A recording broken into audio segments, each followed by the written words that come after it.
Olá, eu sou o professor Marcos Sorrilha, seja muito bem-vindo, seja muito bem-vinda ao meu canal. Seguinte, essa semana completou-se 5 anos desde a eleição do presidente Donald Trump. Isso mesmo, no dia 8 de novembro de 2016, Donald Trump se tornou o 45º presidente dos Estados Unidos. E o que aconteceu? Nas eleições de 2016, eu estava lá nos Estados Unidos fazendo meu pós-doutorado. Eu acompanhei essa eleição de perto. E por conta disso, muita gente na época me ligou fazendo perguntas sobre o que eu achava da eleição do Donald Trump. Uma vez que ela era carregada de muita expectativa, já que ele não era um político convencional.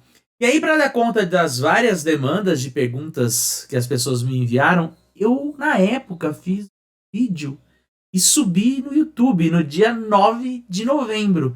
Eu não tinha canal. Sim, eu simplesmente fiz um vídeo e subi no YouTube. Nem tinha expectativa de ter um canal na época. E aí, por conta dessa data, né, que se completou essa semana, dos 5 anos, e porque eu sei que eu ando sumido aqui no YouTube, eu perguntei aqui na comunidade do YouTube, mas também lá no meu Instagram, sobre o que vocês achavam de eu fazer um react desse vídeo de 5 anos atrás. E a maioria das pessoas disse que essa era uma boa ideia. Então, vai ser o primeiro react que eu faço aqui no canal e eu espero que vocês gostem. Então, antes de irmos para esse react, eu peço que já deixem um like no vídeo, se inscrevam no canal caso não seja inscrito, caso não seja inscrita, e bora pro vídeo. Bom dia a todos. Bom, hoje de manhã, madrugada aqui, meu... Nota mental: não cortar a barba nunca mais. O celular tocou bastante, o WhatsApp, as pessoas mandando mensagem, querendo saber a minha opinião sobre as eleições americanas aqui e a vitória do Donald Trump. Tinha 2 horas de diferença, né? E por isso eu resolvi fazer esse vídeo aqui. Eu vou fazer esse vídeo mais num estilo, num freestyle, né? Tentando passar um pouquinho, sem edição, mais algumas considerações gerais, assim, sobre a eleição, um pouco do que eu vivi aqui. Para quem não me conhece, meu nome é Marcos Pinheiro, eu sou professor de História da América na Unesp de Franca. E eu tô como pesquisador na George Washington University, com a bolsa da FAPESP. Nesse exato momento eu estou falando aqui da Universidade Católica da América, que é onde a minha esposa faz o pós-doc dela, e é mais próximo da minha casa, né? Então é melhor vir aqui estudar do que ir até George Washington University, que é um lugar mais afastado da cidade, apesar de ser mais central. Isso é uma coisa interessante, que aqui eu tô morando num bairro, numa cidade que fica nas bordas da capital, né, de DC, e é numa cidade que chama Hyattsville, Hyattsville, saudade. S2. Fica em Maryland, e é um bairro predominantemente de afro-americanos, latinos e trabalhadores, né? Verdade. Meus filhos estão estudando numa escola próxima dali. Escola metodista. E hoje nas ruas, quando eu fui levá-lo, o sentimento que eu pude constatar era de desolação, né? As pessoas na rua falando muito pouco, acordou chuvoso também, então as pessoas no metrô, você escutava elas falando no celular, reclamando, né? Algumas bastante decepcionadas, algumas professoras dos meus filhos choraram, inclusive. E não foi exatamente o resultado que as pessoas esperavam aqui, principalmente que aqui foi uma região em que os democratas venceram. Maryland, DC e Virgínia, principalmente essa parte do leste de Virgínia, que os democratas venceram e tem bastante votos, né? A Virgínia desde a década de 60 virou um estado azul. Até comentei isso, né? Da perspectiva que eu tava ali, né? Então, assim, eu tava inserido numa realidade num estado azul, digamos assim, que são estados que geralmente votam nas eleições presidenciais para os candidatos democratas. E em Washington, D.C., que é a capital, e ela tem uma diversidade bastante grande, né? Tem pessoas de vários lugares dos Estados Unidos. A região, então, toda em volta de DC é uma região bastante democrata, né? Você vê pelas bandeirinhas, aquilo que a gente vê de filme, realmente você encontra, assim, bandeirinhas pregadas no gramado, com o nome de candidatos e tudo mais. Você via muito mais da Hillary do que você via do Donald Trump. Então, no outro dia, foi realmente algo surpreendente, assim, no metrô você não escutava nada, parecia que tinha morrido alguém famoso. A impressão era essa. A impressão era de que tinha morrido alguém que era um ídolo nacional. Então o metrô estava muito silencioso, né? Muito silencioso e tinha um clima assim de uma espécie de funeral. Isso que eu falei da professora do meu filho é verdade. Assim, a Miss Tina, Miss Faye e a Miss Sandra, né, que eram as professoras dos meus 2 filhos, uma delas, a Miss Tina, comentou que chegou a chorar com o resultado da eleição do Donald Trump, né? Mas aí eu volto a falar mais sobre isso. Vamos voltar para o vídeo. Então aqui, e principalmente DC, onde você vê bastante ações afirmativas por parte do governo Obama, o Memorial Martin Luther King, o Museu Afro-Americano de História, tinha sido e uma série de outras questões que tem esse caráter mais progressista, você vê bastante forte aqui em DC. Então é uma região bastante democrata, era natural que as pessoas estivessem assim nas ruas. Confesso que ontem, acompanhando as eleições, é evidente que ninguém esperava esse resultado. Alguém esperava esse resultado. O Trump tinha certeza de que ia ganhar, ele cravou que ele ganharia quando ele ganhasse Michigan. De uma forma ou de outra, ele tinha um bom staff que estava dando um suporte para ele, e foi assim que ele ganhou em todas as primárias também, né? Com desconfiança, e ele acabava superando todas as expectativas e fazendo pontos maiores. Mas no fim das contas, todos os institutos de pesquisas apontavam que a Hillary ganharia com uma margem de folga menor ou maior, mas que ela ganharia. E eu fui acompanhar. Então, essa é uma polêmica que reverberou até nessa última eleição do Joe Biden. Que os institutos de pesquisa tinham errado tudo na eleição de 2016, e eu comento mais ou menos isso. Hoje, olhando em retrospectiva, eu já acho que não errou tanto assim. O que eu acho, por exemplo, é que, como cada estado é uma eleição à parte, dentro desses estados existe uma margem de erro também de 2 a 3% nas pesquisas. E muitos estados, o erro foi dentro da margem de erro. Então, Michigan, que o Trump ganhou por diferença de 80 mil votos, né? A mesma coisa no Wisconsin. Então, você teve estados que foram bem parelhos e ficaram dentro da margem de erro.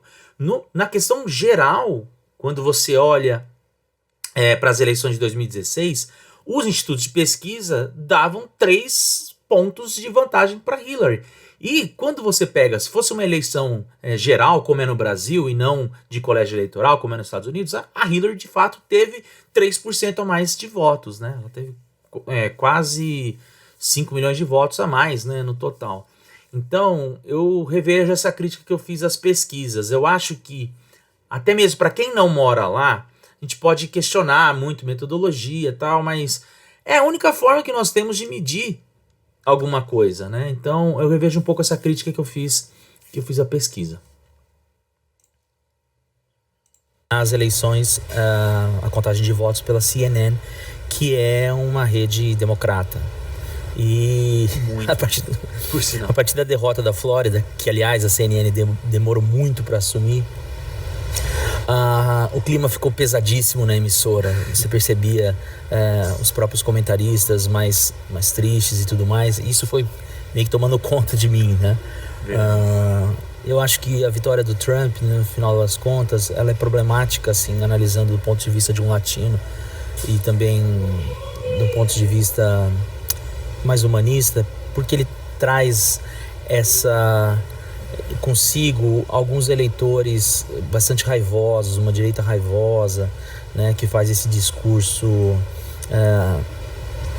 contra minorias, né, contra gêneros, né, discussão dos gêneros, e isso é extremamente negativo. Mas o que eu acho, e o que tenho percebido aqui um pouco, é que no final das contas, quem elegeu o Trump não foi esse eleitor necessariamente, mas aquele eleitor republicano que tinha vergonha de dizer que era Trump, mas que era republicano e que de certa maneira se opunha a Hillary e aos anos Obama, né? Esse eleitor não assumia que era Trump porque pegaria mal no seu círculo de amizade, porque dizer que era Trump seria a mesma coisa que dizer que era racista, xenófobo, misógino,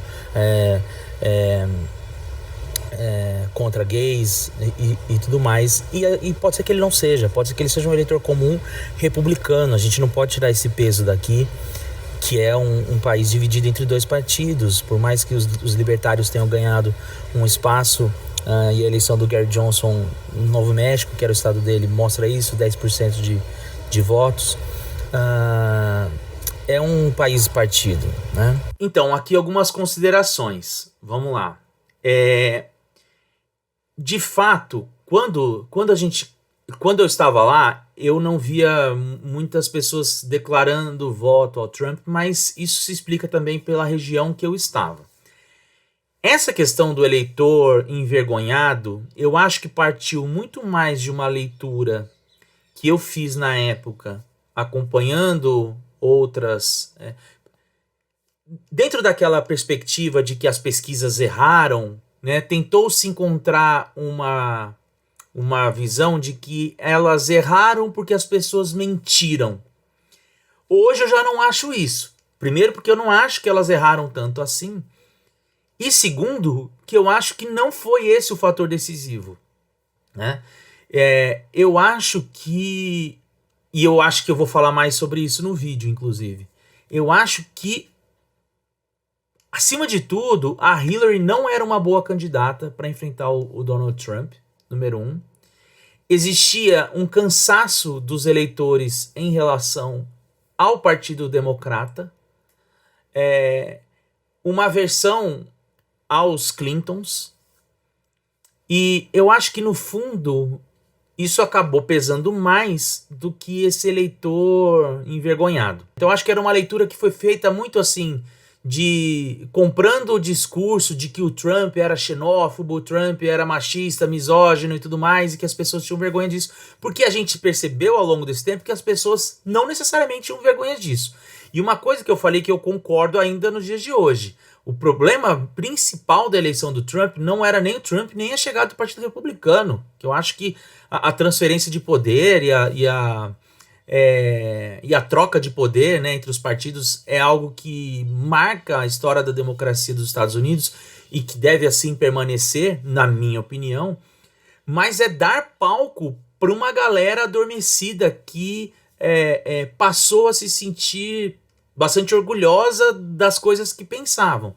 E isso ficou bastante nítido, né, no 6 de janeiro, quando houve lá a invasão do Capitólio. Então, a eleição do Trump não só deu palco para essa galera, como deu gasolina, né? Acabou fazendo com que ela se sentisse mais à vontade para expor as suas ideias. Voltou o orgulho da bandeira confederada, e toda uma discussão a respeito de xenofobia e de perseguição dentro dos Estados Unidos, na tentativa de se naturalizar, né? Essa discussão sobre a agenda multicultural, identitária, enfim, essa é uma discussão à parte. Sobre guerra cultural, essa é uma discussão à parte, até que ponto a esquerda avançou limites dentro de uma sociedade conservadora. Mas, por outro lado, essa é uma reação que não necessariamente é conservadora por parte da direita, né?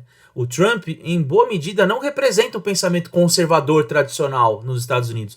Até por isso que boa parte dos líderes neoconservadores não apoiaram, como o próprio Bush, né, o Mitt Romney, não apoiaram o Trump em 2016 e não apoiaram também em 2020.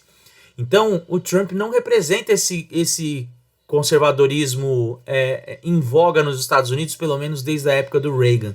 Ele representa um conservadorismo um pouco anterior a isso, né? Então, eu revejo essa minha posição de que a vitória do Trump se deveu ao eleitor adormecido ou envergonhado, mas mantenho essa de que a eleição dele acabou dando gasolina e inflamando um discurso reacionário de direita que, na minha opinião, é, de certa forma, perigoso. Então a gente precisa tentar entender, acho que a primeira coisa que eu estou tentando fazer, isso é meio que um vídeo autoanálise, para tentar me convencer que quem elegeu o Trump não foi somente um eleitor altamente preconceituoso, né? Não acho que foi. Então existe esse corte e os republicanos acabariam votando. Foi isso que aconteceu na Flórida, por exemplo.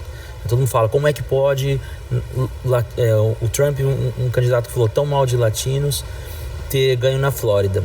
Ele é um candidato que falou mal de latinos, mas majoritariamente de mexicanos, né? E na Flórida existe uma predominância cubana também, principalmente cubana, que é republicana. O Reagan falava na década de 80, os latinos são republicanos, mas não sabem.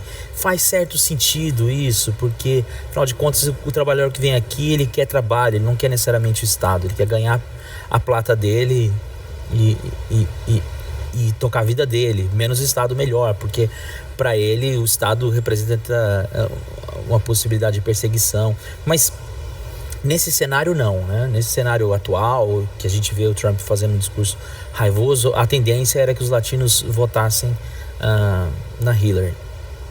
Então a primeira coisa que a gente tem que pensar é que tem essa bipolaridade republicana. Bom, aqui eu quero fazer uma consideração também sobre essa questão dos latinos e do Partido Republicano. Olha, essa ideia de que latino vota em democrata, ela se sustenta porque quando você olha em pessoas de origem latina e quem votou no Partido Democrata dá quase 85%, 90% que votam no Partido Democrata de fato. Porém, latino não é uma coisa só. Então, cada estado é um grupo étnico, é um grupo de origem, digamos assim, mais acentuado. Então, você tem na Flórida, Cuba, e agora bastante cubanos e agora bastante venezuelanos. Você tem mexicanos no Arizona, agora mais no México, no Texas também, na Califórnia. Então, assim, em cada localidade, então, mais para o norte, você tem bastante brasileiros em Massachusetts, por exemplo. Cada comunidade latina se comporta de uma forma diferente. E aí, desse ponto de vista, a gente não pode colocar tudo no mesmo balaio. Sim, os cubanos são mais republicanos por conta de todo o histórico que está relacionado à relação que eles têm com Cuba, né? Com o Partido Comunista. Então, essa é uma questão. Só que na Califórnia, hoje em dia, os latinos são o que pesam na balança favorável aos democratas, mas nem sempre foi assim. Os latinos na década de 80 já votaram pelos republicanos. Isso só vai mudar na década de 90. Tem um vídeo meu aqui sobre a Califórnia que eu explico isso. Na década de 90 teve um governador republicano que tentou mudar as políticas de imigração. E isso fez com que os latinos passassem a votar para os democratas. Então, isso não é uma explicação única. Por outro lado, o que eu ouvi de latinos lá era que o Obama tinha... Pouco antes das eleições, o Obama havia perdoado um grande banco, Wells Fargo, se não me engano, a dívida de um grande banco relacionado às questões que envolveram a quebra de 2008. E aí eu conversando com um latino, se não me engano, da América Central, eu não vou lembrar exatamente o país. Foi um camarada... Eu já contei essa história aqui no meu canal em uma live. Foi um camarada que foi fazer uns reparos de encanamento lá no apartamento onde eu tava. E ele falava, poxa vida, o Obama perdoou a dívida do banco. Eu tinha hipoteca com esse banco e eu perdi a minha casa na Flórida. Ele tinha uma casa na Flórida que ele teve que vender após 2008. E ele falava... Então, na hora H, os democratas ficam do lado das instituições financeiras e não ficam do lado do povo. Essa é uma chave de leitura que a gente tem que fazer para entender não só a eleição do Trump, mas todo o movimento de uma direita ocidental na América Latina, na Europa, que é o fato de que a esquerda, né, ou melhor, o campo progressista ao longo dos últimos 30 anos, 40 anos, 50 até, nos últimos 40 anos para ser mais preciso, desde a década de 80, o campo progressista abandonou o seu discurso revolucionário e começou a se fortalecer mais em torno da defesa da democracia. E isso faz com que o campo progressista tenha sido associado, principalmente durante a era da expansão da globalização, então nos anos Clinton, nos anos Obama lá nos Estados Unidos, à defesa da instituição, do mercado internacional, da livre concorrência, o que faz com que boa parte dessa direita que surge, e o Trump representa isso, incorpore um discurso mais antissistema e mais rebelde, que consegue conversar com esses setores que se sentem desprivilegiados, que não foram assistidos por políticas públicas, marcados por trabalhadores de classe média.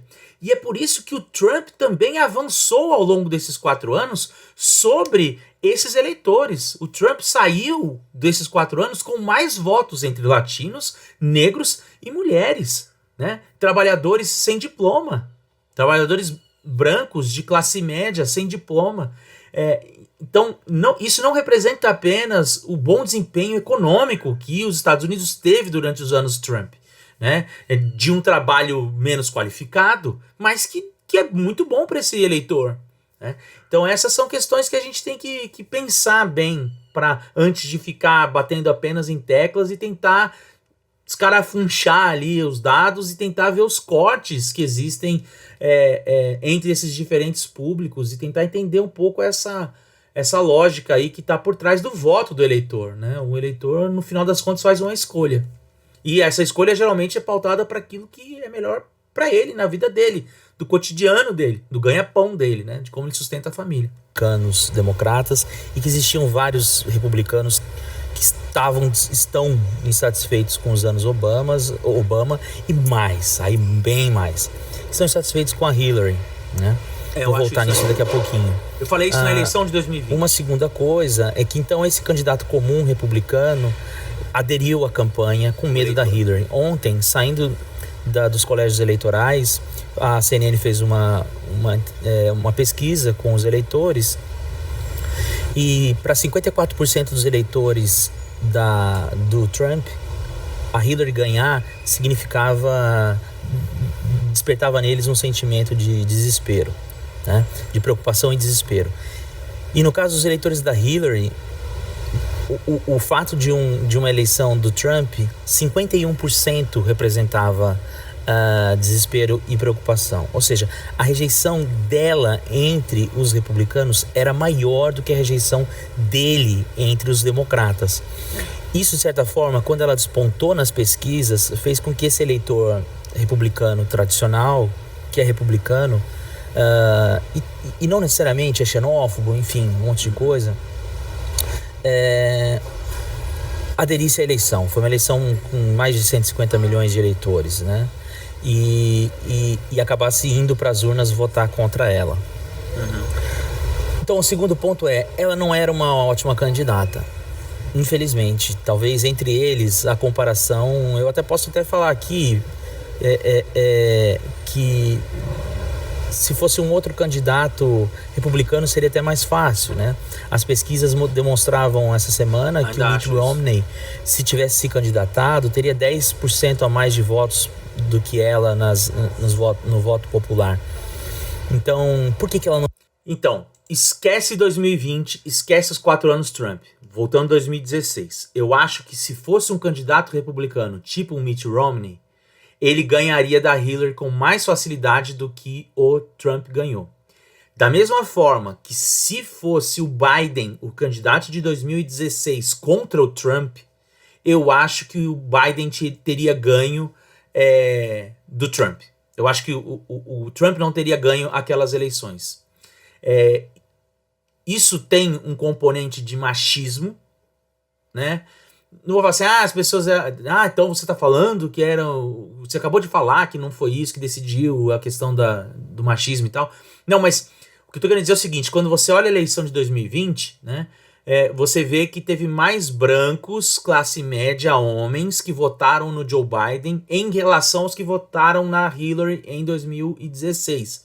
Entre todos os cortes que você pega, o que mudou majoritariamente a favor do Joe Biden em relação ao que a Hillary teve em 2016 foi justamente o eleitor branco, né, homem, né, favoravelmente aos democratas. Nos outros, o Trump até conseguiu avançar em vários segmentos, inclusive LGBT. Agora, ela tinha uma série de problemas que eu acho que eu até vou comentar no vídeo, né? E eu acho que ela... E também a gente sabe hoje, rolou muita fake news com relação aos e-mails dela e sobre propinas que ela teria recebido pela Fundação Clinton. Claro, rolou essa máquina de fake news, mas de todas as minhas análises, em qualquer tempo, você nunca vai achar eu atribuindo a vitória do Trump ou de qualquer outro líder a fake news. Eu acho que elas compõem, né, um caldeirão, digamos assim, compõem o retrato da questão, mas ela não é necessariamente a explicação, né? Então, assim, o eleitor racista, a fake news, isso junto deu a vitória para um determinado candidato. Eu não vejo assim. Eu acho que é parte do cenário, mas é só um retrato.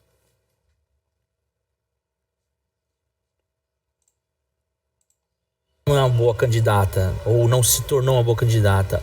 A questão dos e-mails do FBI pesaram bastante. Os eleitores sentiram isso bastante. É verdade, tinha a questão das coisas que o Trump falava, que são absurdas, né, mas que, de certa maneira, é uma perspectiva moral do que... Então, apenas para esclarecer essa questão do machismo, para não parecer que eu estou querendo lacrar, que eu tô aqui de lacração, eu vou dar apenas um exemplo pontual. Na eleição de 2016, a Hillary teve um problema de saúde, que ela passou mal, teve problema de fadiga. Durante toda a semana, esse foi o assunto. Se ela teria capacidade, se ela teria força suficiente. Por quê? Se apela a um elemento que está solto no imaginário, a gente pode discutir se é um machismo estrutural, enfim, da mulher ser mais frágil e o homem ser mais forte, né? Aí você vai falar assim, nada a ver, ela passou mal e as pessoas questionaram. Só que quando o Trump teve um problema real de saúde, de Covid, que ele foi parar no hospital porque ele estava sem ar, ninguém questionou quando ele voltou se ele ia ter saúde para o restante do seu mandato ou para fazer sua campanha. Muito pelo contrário, ele usou isso para falar, olha como eu sou forte, eu venci a Covid e voltei mais forte do que nunca. Aliás, ninguém questionou. Quando eu falo ninguém questionou, não houve uma discussão, houve críticas pontuais. Por exemplo, ao fato de que os dois candidatos são senhores de mais de 70 anos de idade, né? O Trump usava isso contra o Biden, só que o Trump tem 74 anos e o Biden 78, né, na época da eleição. Então, ele falava que o Biden é um velho senil, fala isso até hoje, mas a diferença de idade entre eles é pouca. E ninguém questionou se os dois estariam vivos ao final do mandato, né? O Partido Republicano fala isso, tal, para falar que a Kamala Harris vai assumir, mas essa não é a discussão, né? E no caso da Hillary foi. Então existe essa questão do imaginário que o presidente americano tem que ser um tough guy, né? Tem que ser um durão. E isso jogou contra ela. Então é sobre essas nuances que eu tô querendo que vocês prestem atenção, beleza? Que o candidato pensa. E o dela era uma questão mais política, né? Ele não ia ser preso pelas coisas que ele falava, né? Poderia ter processos, perder esses processos, e enfim. Mas o dela, não que ela vá ser presa, mas existia esses boatos, né? O FBI nunca se deu bem com os Clintons, né? Desde que o Clinton, ao contrário do que gostaria, o FBI deu liberdade a um investigado do FBI no último dia do seu mandato. Isso pegou muito mal, né?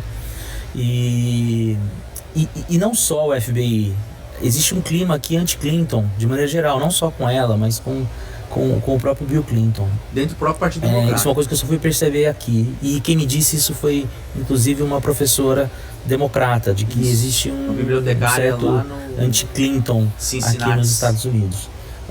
Então, essas são as primeiras coisas, né? Quando eu fui ver na CNN ontem, eu fiquei bastante chateado, até mudei para Fox News, porque lá eles estavam contentes, para ver se esse otimismo me passava um pouco.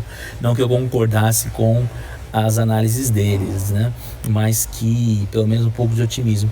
E mesmo na Fox, o que eles estavam comemorando não era necessariamente a vitória do Trump. Verdade. Eles estavam comemorando a vitória dos republicanos. Né? Quase todos os comentaristas diziam que a esperança deles é que as the old fox, né? as velhas raposas republicanas saíssem de uma letargia que ficaram por não saber reagir diante do Trump e tentassem comandar esse governo Trump. É verdade, eu lembro de fato, assim como eu comentei, né, lá na CNN tava um clima de velório, e aí assim, escurece cedo pra caramba lá nos Estados Unidos, né, principalmente depois do Halloween, o sol muda o horário de verão e tal, e aí eles começam a escurecer bastante cedo, então estava bem escuro já, quando estava começando a apuração, e as pessoas com clima de velório lá na CNN, eu falei assim, não, vou assistir na Fox, que lá os caras devem estar animados. E de fato estavam.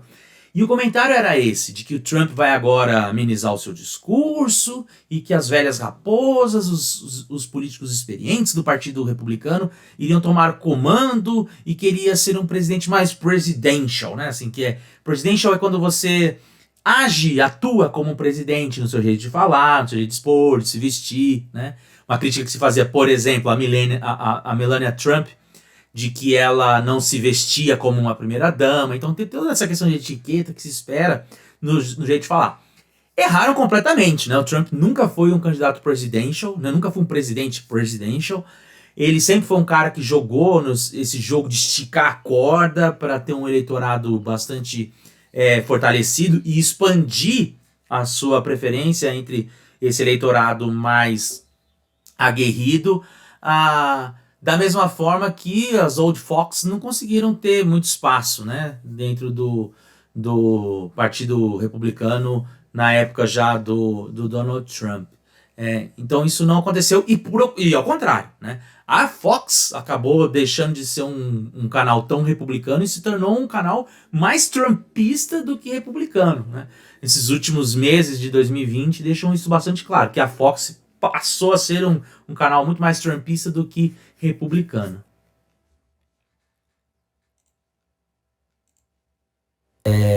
Veja só, então assim, até os republicanos acham que, da Fox principalmente, que ele não vai construir muro, que é tudo uma questão de retórica, de palanque. Não é. E aí tem dois problemas nisso, né? Primeiro, você elegeu um camarada que não vai fazer o que ele falou que ia fazer. Isso eu já acho problemático. Até no Brasil eu acho problemático isso.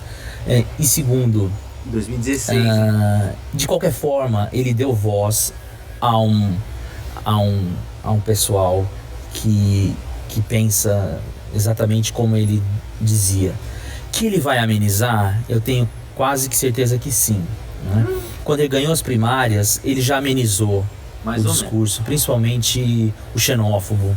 Né? Você vê a questão do muro, sumiu das eleições, estava mais... Deixa eu explicar aqui o que eu acho disso, rapidinho. Eu não acho que necessariamente o governo dele tenha sido extremamente radical ou autoritário nessa temática. Mas no discurso, na forma que ele comunicava, que ele falava para o seu eleitor, sim, ele não arrefeceu. Na época, se falava que ele ia construir campos de concentração para homossexuais, que ele ia deportar homossexuais, que ele ia fazer uma perseguição mais dura aos latinos. Não é exatamente o governo dele, né? Não teve campo de concentração e tudo mais, não teve atitudes institucionais nessa direção. O discurso, sim. Então, nesse ponto, ele não arrefeceu. Esse discurso inflamou essa galera. Então você teve muita teoria QAnon que saía por aí. Se vocês quiserem, um dia eu faço um vídeo sobre o QAnon. E que ele sabia das teorias e ele falava palavras-chave que acabava alimentando ainda mais as teorias da conspiração entre essa galera, de que ele era alguém que o QAnon de fato orientava. E a gente sabe hoje que não é bem isso. Hoje em dia se sabe, inclusive, muito, com 80% de certeza, quem era o tal do cara por trás do QAnon. Né? Tem um documentário muito bom na HBO sobre isso. Recomendo, inclusive. Posso até fazer depois uma espécie de react aí para explicar o que eu acho disso. Mais nas prévias, a questão de deportar homossexuais também sumiu da pauta. A questão pior estava mais na questão, na perspectiva do machismo, que foi aflorando bastante forte. Agora, eu conversei com um professor segunda-feira, ele dizia que essa eleição se parecia mais com a eleição do Andrew Jackson, em 1828, se não me engano, 28. Contra o John Quincy Adams. Isso, né? Tentava a reeleição. Porque o Jackson era um candidato sem muita experiência política, ele era um herói de guerra, mas sem muita experiência política, popular, mais ou menos. Populista, né? Bem, entre milhões de aspas, e o Quincy Adams era sabe quem, tentando a sua reeleição, e tinha rabo preso, tinha a acusação de ser corrupto e uma série de outras questões que, apesar de ele ser mais preparado, ter mais experiência, né? No fim das contas, o mandato do Andrew Jackson não foi assim tão ruim, né? Mais ou menos. E representou um pouco uma quebra naquela aristocracia virginiana que teve nos primeiros anos da República Norte-Americana. Enfim, eu vou terminar aqui essa minha conversa. Então, deixa eu explicar isso direitinho. Tem alguns equívocos e algumas coisas que eu acho que é melhor explicar. Sobre o Andrew Jackson, eu falei que ele não tinha experiência. Ele tinha. Ele foi governador da Flórida quando a Flórida era um território, em 1821. Ele basicamente funda o território da Flórida. Ele foi juiz da Suprema Corte do Tennessee, ele foi senador, ele era um herói de guerra e ele era um advogado brilhante. Então, ele tinha sim experiência e capacidade, só que ele era um outsider. Então, o que aproxima ele do Trump não era a falta de experiência, ele era um outsider. Então, na eleição de 1824, quando concorrem 4 candidatos, ele é o único que não é da patota do presidente, do James Monroe. Então, tinha o Henry Clay, tinha o próprio John Quincy Adams, que é quem vai acabar ficando em segundo lugar, mas vai ser eleito presidente dos Estados Unidos. E então ele era um outsider, isso aparece muito com ele com o Trump. Que o governo dele não foi tão desastroso assim, eu discordo hoje em dia, assim, depois eu fui ler mais sobre isso. Existe, por exemplo, uma alteração na política relacionada aos indígenas que vai ser um verdadeiro genocídio, principalmente na região da Flórida. Em 1835 existe a alteração do Estatuto do Indígena e que vai deslocar esse indígena da Flórida lá para o Mississippi. Muita gente vai morrer por causa disso. Vai ter uma segunda guerra entre os Seminoles e agora o exército americano, né, que já tinha acontecido a primeira guerra ali por volta do início do século XIX. Então Andrew Jackson foi um presidente bastante problemático. Porém, eu mantenho essa noção de que até a eleição dele, o sistema político nos Estados Unidos ele era bastante aristocrático ainda. E todos esses caras que foram eleitos, até o John Quincy Adams, tinham alguma vinculação com os pais fundadores, com a Guerra de Independência, toda aquela aristocracia virginiana.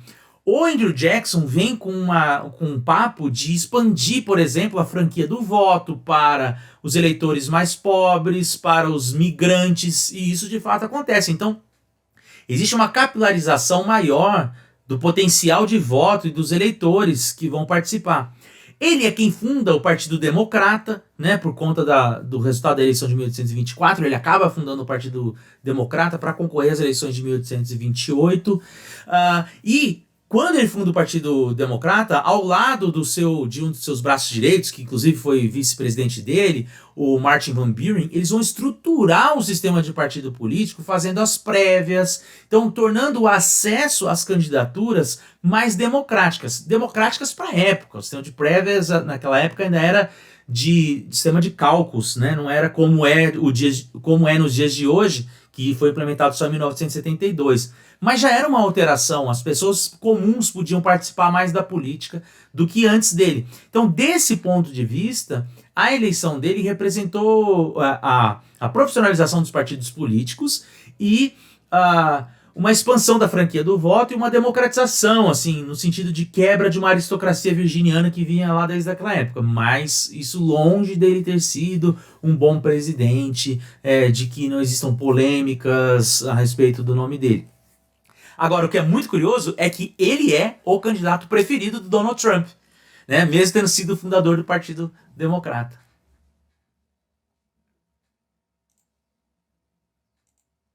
Com vocês, tentando olhar com um pouco mais de esperança. Depois, se vocês quiserem, eu posso fazer outros vídeos com mais dados e com números mesmo.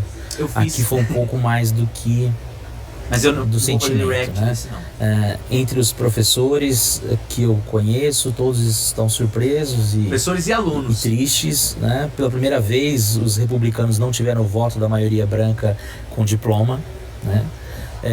Esse voto migrou para os democratas, pelo menos nessa eleição. O clima aqui está meio triste, mas eu estou tentando ver aí com... Rapidinho, eu tinha aula na segunda-feira, a eleição é na terça, e aí na última segunda-feira antes da eleição eu perguntei para os alunos e para os professores quem eles achavam que ganhariam, e todos falaram assim, tem chance do Trump ganhar, mas 90% de chance da Hillary ser eleita. Um pouco mais de fazer uma análise mais fria, e talvez depois eu faça um vídeo mais curto, com outros vídeos mais curtos, com pequenas análises mais focadas em alguns aspectos dessa eleição. Acho que não foi, diferente do que possa parecer, uma eleição em que o Borat se candidatou a presidente e levou as eleições, né? Acho que não foi isso, né? Tem mais coisas. O Obamacare não vinha bem, os e-mails da Hillary prejudicaram bastante, e no fim das contas o sistema bipartidário acabou pesando bastante também. Então, se vocês quiserem, depois eu faço outros vídeos e volto a comentar mais sobre as eleições com temas mais focados. Beleza? Um latino falando dos Estados Unidos, comentando essa eleição histórica do Trump. Bom, algumas palavrinhas finais antes de eu me despedir de vocês com relação ao que eu falei aí. De fato, o Obamacare é um problema até hoje, né? Essa discussão se vai expandir o sistema de saúde para todos ou não. Essa é uma discussão, mas o Trump não soube colocar nada no lugar. Isso é um fato. O sistema bipartidário também influenciou diretamente no resultado das eleições, e principalmente porque diz respeito ao eleitor independente, né? Se você pega hoje, o grande problema do Joe Biden, o Joe Biden tem a segunda pior avaliação entre os presidentes nos últimos 50 anos, né, ganha só do Donald Trump, é a oscilação que ele teve entre os independentes, né? Hoje, 2/3 dos independentes avaliam mal o Joe Biden. Então, isso realmente... A gente nunca vai poder tirar isso da conta, né? Que o resultado das eleições dos Estados Unidos são o resultado de 51 eleições que acontecem separadas e o resultado é juntado, de que existe um bipartidarismo, né? Então, tudo isso sempre torna as eleições dos Estados Unidos muito imprevisíveis, né? Agora, sobre esse seu latino falando dos Estados Unidos, é interessante, né? Porque os latinos os latinos não aceitam muito os brasileiros como latinos, né? Mesmo lá. Porém, os brasileiros só se entendem como latinos quando estão lá, porque são assim classificados, né? Pelos norte-americanos, pelos estadunidenses. Eu falo americanos. Mas era isso. Gente, eu acho que ficou gigante. Foi a primeira vez que eu fiz um react na vida. Já me mandaram mensagem falando que eu deveria fazer mais react. Fazer uma coisa meio Casimiro aqui no canal.